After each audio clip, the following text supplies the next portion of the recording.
এটা একটি প্রবাসী বাবা ও মেয়ের গল্প। মেয়েটি বাবার একমাত্র এবং খুব আদরের। তার বাবা জীবন জীবিকার তাগিদে থাকে প্রবাসে। বাবাকে মেয়েটি ভীষণ ভালোবাসত। মেয়েটি বাবার সাথে ফোনে একদিন কথা বলতে না পারলে মেয়ে ঘুমুতে পারে না। আজ ছোট্ট সেই মেয়েটি ধীরে ধীরে বড় হয়ে গেল। মেয়েটির বিয়ে ঠিক হল। বিয়ের দিনও ধার্য হল। মেয়ে ও বাবা দুজনে খুব খুশি ও আনন্দিত।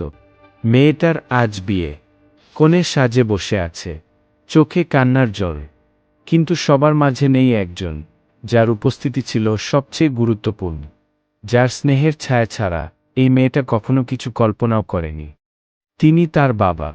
বছরের পর বছর বিদেশে কষ্ট করে টাকা পাঠিয়েছেন আজকের এই দিনের জন্যই। কিন্তু আজ তিনি নেই, কারণ তার ভিসা হয়নি। হাজার অনুরোধ করেও সময়মতো হয়নি। একটা মেয়ে যখন বিয়ের সাজে বাবার আশায় তাকিয়ে থাকে, তখন কনের হাসির নিচে লুকিয়ে থাকে কষ্টের পাহাড়।